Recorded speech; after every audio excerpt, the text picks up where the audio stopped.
Компаниите ќе ги добијат средствата од солидарниот данок кој претходната влада му го наметна на бизнисот. Премиерот Христијан Мицкоски вели дека интензивно се преговара со компаниите за тоа во кој временски период и на колку рати да се вратат уплатените речиси 50 милиони евра.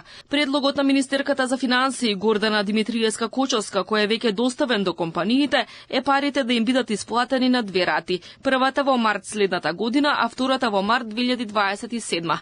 Би се преговарало и за исплата на повеќе рати, но најмногу до 5. Премиерот вели дека преговорите течат во добра насока, некои фирми веќе го прифатиле предлогот. Направивме една проекција ликвидноста на буџетот како би можела да не биде загрозена и мислам дека ова е фер понуда која што е дадена. Има нормално компании кои што прифаќаат и поинакви услови, има компании кои што не годуваат, различни се импресиите, би рекол и впечатоците, но генерално можам да кажам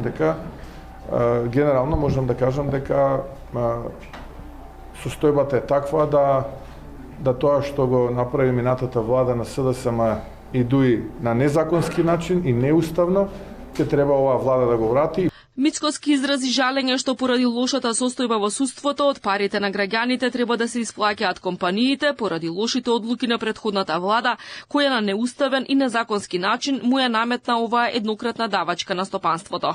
Мене ми е жал што ни е такво законодавството и оваа гарнитура во судскиот совет и обвинителството која што не повикува никога на одговорност. Тоа се сепак народни пари, ваши пари, вие ќе треба да ги враќате некој што ги троши на незаконски и неуставен начин.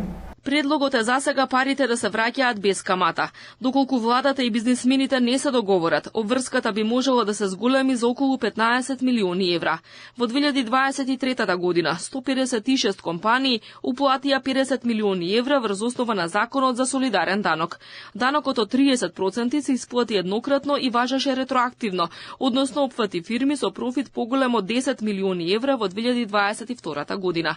Главната цел на овој данок беше да се соберат средства за облажување на економските последици од ковид кризата. Тогашната опозиција, сегашна власт, беше остро против донесувањето на законот, негодуваше дека тоа е незаконски, а нема конкретен план на што ќе се потрошат собраните пари. Токму тоа и се случи. Откако овој февруари Уставниот суд го поништи законот за солидарниот данок, на владата и се наметна обврската да ги враќа овие пари.